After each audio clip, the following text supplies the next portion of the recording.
di rumah ini banyak banyak yang ngejagain dan mostly memang baik. Jadi ada satu kejadian waktu malam itu pas zaman gua kuliah juga. Suatu malam gue lupa berdoa sebelum tidur dan tiba-tiba gue terbangun gara-gara dipan kayu gue itu digerakin, digoyangin, jadi gue kayak ngerasa gempa. Dan di saat gue udah bangun, karena gue kira gempa, gue lihat dong ke gelas yang ada di samping kasur gue. Jadi ada kayak dari kasur sebelah gue ada meja belajar gue, itu buat sering taruh gelas isi air buat gue minum kalau malam haus. Pas gue lihat itu nggak getar dan nggak gerak sama sekali, dan itu masih kriap-kriap gitu. Kayak ini apaan sih kok gempa kayak gini. Habis itu gue duduk, gue kaget dong. Dipan kayu jati gue yang gue sendiri gue gerakin nggak bisa gitu kan seorang diri, itu di pojokan kasur gue ada sosok hitam gede lagi megangin gini kasur gue dan digoyangin sama dia. Gue tanya dong, ngapain kamu kayak gitu? Dia nggak jawab, tapi dia goyangin terus sampai akhirnya ini ngapain sih, maunya apa, ditanya tuh nggak jawab. Akhirnya gue keinget, kayaknya gue tidur belum doa gitu. Akhirnya gue doa dulu sebelum tidur. Setelah gue doa berhenti dan dia senyum ke gue. Oke, paham maksudnya. Jadi dia itu ngebangunin gue, ngingetin gue untuk doa dulu sebelum tidur.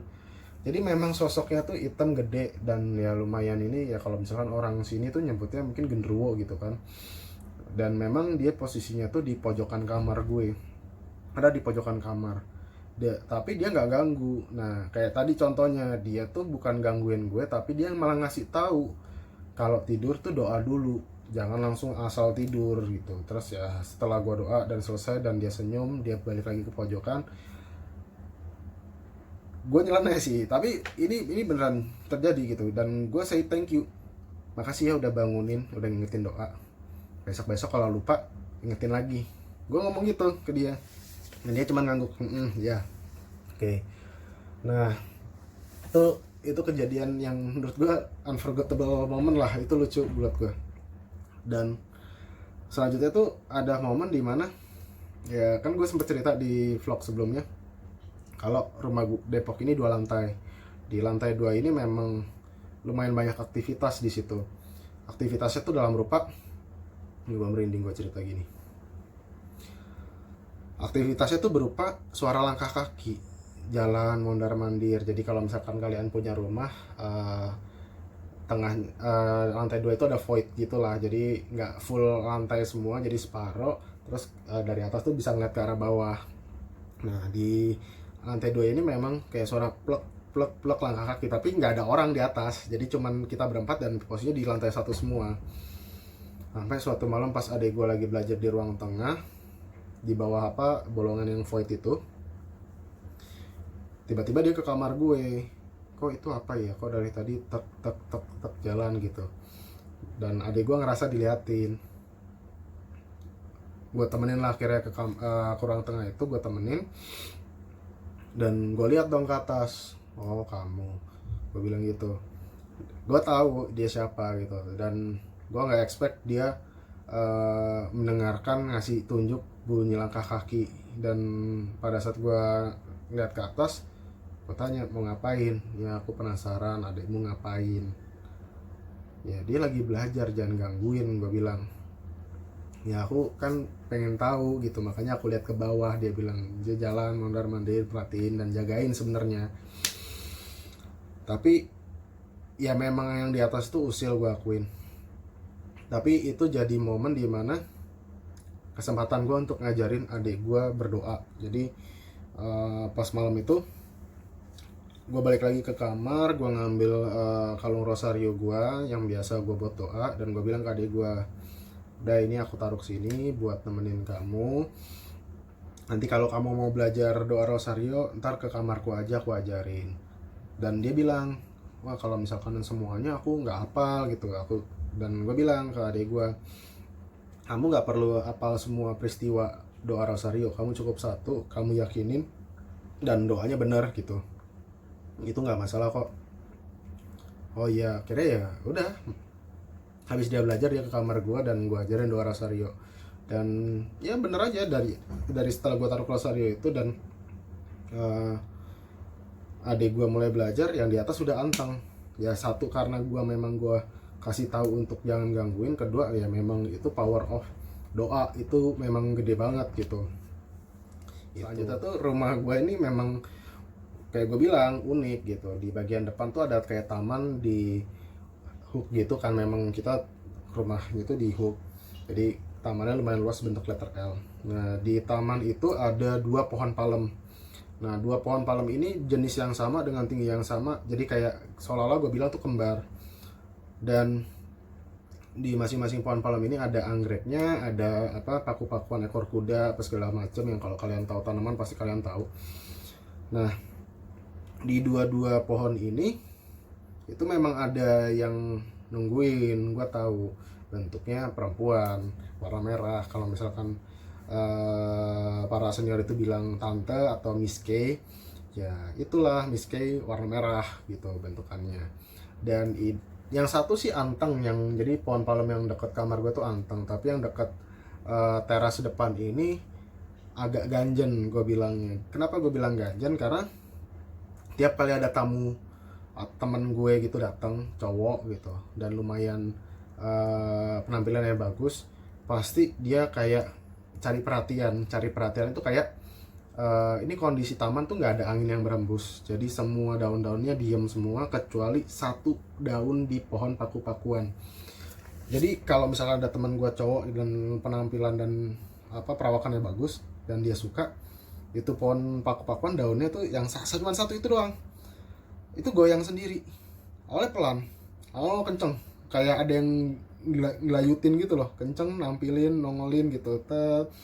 Dan kayak bokap nyokap gue ceritain, ini aneh tuh daun aneh tuh, itu goyang sendiri, itu gerak sendiri padahal gak ada angin. Bokap nyokap gue gak ada yang percaya, even teman gue pun gak ada yang percaya, sampai ditungguin dan gue buktikan. Gue ngomong gini, nih ya, saat itu kalau kamu nonton ya Yan ya, kamu pasti ingat banget, aku ajak kamu ke rumahku untuk bertamu, dan itu untuk membuktikan itu benar apa enggak. Jadi gue punya teman kuliah namanya Duyantara, dia datang ke rumah gue bertamu. Awalnya gue memang sengaja gue tahan di teras rumah dulu, gue temenin di teras rumah. Dan bener aja, gue keluar, gue ngomong, Yan, kalau kamu nggak percaya, kamu lihat tuh pohon palem itu kan ada paku-pakuan, nanti hanya cuman daun ini aja yang akan bergerak, yang lainnya diem, padahal nggak ada angin. Oh masa sih Cat, lu jangan nakut-nakutin gue deh. Ya udah, gue ajak ngobrol di teras rumah, dan ya bener aja, tiba-tiba pelan lama-lama kenceng. Dan yang tuh dikasih salam tuh Yan sama itu, si Yan malah juga nimpalin, salamin balik Cat gitu. Yang di atas malah nyengir, lu ada-ada aja Yan, gue cuma bilang gitu. Dan nyokap gue yang terbukti gitu kan, akhirnya nyokap gue yang dilakukan setelah teman-teman gue pulang, sorenya sama nyokap gue dipotong itu daun, dengan harapan ya supaya nggak goyang gitu kan. Gue bilang ke nyokap gue, percuma mau dipotong, ntar paling pindah ke sebelahnya gitu. Dan benar, kejadian pindah ke sebelahnya, jadi daun sebelahnya yang gantian goyang gitu. Ya udahlah, memang kayak gitu, jadi biarin aja lah Mam gitu kan. Akhirnya nyokap gue nyerah setelah dia udah motong beberapa daun, karena setelah dipotong goyang, akhirnya ya nyokap gue nyerah, daripada tanamannya bondol abis, akhirnya ya udah biarin. Tapi dia nanya ke nyokap gue, itu gangguin enggak, itu biarin aja, itu emang Miss K-nya ganjen, gue bilang. Nyokap gue cuman ketawa karena dan geleng-geleng kepala gitu denger jawaban gue. Terus ya udahlah, berlalu gitu aja gitu. Kejadian selanjutnya tuh ya di rumah ini, di taman itu ada satu tanaman bunga kamboja. Nah bunga kamboja ini ditanam gua stek sebenarnya. Jadi adik gue memang suka tari Bali, dan waktu itu narinya tari pendet, yang dimana butuh bunganya bunga kamboja kan di tarian pendet itu. Jadi ada beberapa bunga yang ditaruh di bokor kayak tempat tatakan bunga. Jadi kalau misalnya kalian tahu tari Bali itu ada bokor, ada janur yang dibentuk sama bunga-bunga, termasuk kembang bunga kamboja itu gitu. Nah karena kadang nyari bunga kamboja itu susah, akhirnya gue bilang ke nyokap gue, apa kita coba tanam lah bunga kamboja ini di rumah. Gue izin untuk gue potong, gue stek, gue tancapin ke tanah. Makanya nyokap gue nggak tahu itu bisa apa enggak, dan gue pun juga nggak tahu itu bunga kamboja bisa nggak digituin cara nanamnya. Kira potong, kita tancepin, 2 minggu kemudian ternyata bisa keluar akar dan daun baru, jadi ternyata bisa tumbuh gitu. Akhirnya tumbuh, ya karena masih kecil juga gitu kan, jadi belum berbunga. Tapi ya akhirnya setelah itu ya nggak dipakai juga sih bunganya, karena udah adik gue selesai latihan tari pendek, terus tari Panji Semirang, tari yang lain gitu, nggak pakai bunga kamboja. Ya udahlah, tanaman juga ngapain ditebang kan, udah ditanam juga. Tapi cerita selanjutnya ini lucu nih, jadi tak kayak baik tanaman bunga kamboja itu atau tanaman buah yang ditanam di rumah itu kayak manusia. Kenapa gue bilang kayak manusia? Itu lucunya gini, kalau pohon buah itu nggak berbunga, nggak semi dan berbuah, selalu nih gue sama nyokap cuma ngomong gini, lu kalau nggak berbunga nggak berbuah, gue tebang, gue abisin gitu. Nggak lama dari setelah ngomong kayak gitu, seminggu atau 2 minggu kemudian semi berbuah. Itu percaya nggak percaya, sampai bunga kamboja ini pun juga sempat bandel. Jadi dia udah tumbuh gede yang kalau kita ngelihat tetangga kita yang punya bunga kamboja, ya nggak harus sampai segede itu, mereka bisa berbunga gitu kan. Di saat itu udah gede banget ngalahin pohon mangga, tapi nggak berbunga-bunga. Sampai pas gue lagi nyiramin gitu, dan gue ngeliat ke atas, gue cuma ngomong gini, lu gue tanam supaya adik gue bisa pakai bunganya tari pendek, tapi nggak berbunga-bunga gitu kan, ntar gue tebang, gue habisin gitu. Dan bener aja, seminggu 2 minggu kemudian mulai keluar kuncup bunga, dan akhirnya mereka berbunga gitu. Yang satu warna kuning, yang satu warna pink, tapi pinknya tuh lucu, jadi pink terus tengahnya ada kuningnya gitu. Bunganya banyak, langsung berondolan. Dan ada satu momen dimana pas bunganya udah rontok gitu, nyokap gue ngomong ke gue, Rit, itu bunga-bunganya rontok gitu kan, kamu ambilin, kamu pungutin, kamu jadiin satu, balikin lagi ke situ supaya jadi kompos, nyokap gue bilang. Gue iyain dong. Jadi sore-sore sekitar jam 3 gue kumpulin bunganya, abis itu gue balikin. Tapi itu ada satu momen yang dimana pada saat gue berdiri gitu mau ngambil bunganya tuh emang wangi banget di posisi gue berdiri, padahal udah jatuh ke tanah. Yang shortbinya ya kalau udah layu apa segala macam udah kayak bukan bunga seger gitu. Ya udah akhirnya gue ambil itu, gue sempat gue cium dulu bunganya, dan itu emang wangi banget, 2 apa 3 bunga itu gitu. Habis itu gue kumpulin, gue taruh di dekat pohonnya supaya jadi pupuk kompos gitu. Dan kejadiannya pas malamnya itu seru banget tuh. Serunya di mana? Itu tuh tiba-tiba posisi gue udah tidur sekitar jam setengah 11, jam 11 tuh gue tidur, kebangun gara-gara gue mau nyari guling gue di mana gitu buat dipeluk, dikelonin gitu. Pas gue raba-raba gitu ke kanan ke kiri itu gue nggak nemu, sampai akhirnya kaki gue yang bekerja ke kiri dan ke kanan nyari guling itu gitu. Pada saat gue ke kiri, tangan ke kanan nggak ada, kaki kiri nggak ada. Pas ke kanan kayak gue nyentuh sesuatu, tuh kok keras gitu, gue pikir guling dong. Pas gue mau memastikan, gue buka mata, ngeliat ke kanan, oh ya Tuhan, itu parah nih, merinding nih. Itu nongol si Poci itu nongol tidur sebelah gua, tangannya begini, tiduran, terus kayak yang gue lihat tuh setengah wajahnya sini. Jadi ini ada kainnya nutupin, terus gue ngeliat wajahnya sini ke atas. Gue nengok, set, lemes, bener-bener gue kaget baru bangun tidur lihat begituan. Tapi bersyukurnya itu tertampil yang mukanya pucat aja, jadi kayak biasanya kalau ketemu ada yang gosong, ada yang berdarah-darah apa gimana, ini enggak, kayak masih baru gue lemes, gue bisa bangun, ngomong pun juga terbata-bata. Kayak gue ngomong lewat batin gitu. Gue tanya, kamu mau ngapain kesini, ngapain kamu nongol. Dia diem nggak jawab. Gue tanya, gue dicuekin gitu kan. Sampai akhirnya gue cuman mikir, ya udah gue kirim doa aja supaya kamu cepat berproses kembali ke sana biar nggak kelamaan di sini. Akhirnya yang gue lakuin adalah dalam kondisi lemas, gue angkat tangan gue tumpangin ke tangannya dia dan gue doain semoga cepat berproses. Sampai selesai gue doa amin gitu, plus hilang. Dan barulah gue bisa kayak lega gitu, kayak sesuatu yang relief. Lu bayangin kayak sebelahan tidur sama poci, gila lu. Dan udah rilis gitu dan gue bisa gerakan itu, gue cari HP gue mau lihat jam berapa. Ternyata jam 12 loh. Gila, gue baru tidur sekian jam aja gue digangguin kayak beginian gitu kan. Terus akhirnya ya udah gue taruh HP gue lagi, gue lihat guling gue ternyata ada sebelah kiri nempel dinding, jadi nggak kejangkau sama gue. Akhirnya gue ambil guling gue tidur nggak mau ke arah kanan, gue balik ke arah kiri, jadinya tidur ke arah kiri. Dah berlanjutlah tidur sampai akhirnya gue, ya namanya juga orang tidur pasti berusaha ke kiri atau ke kanan. Akhirnya posisinya gue ke kanan.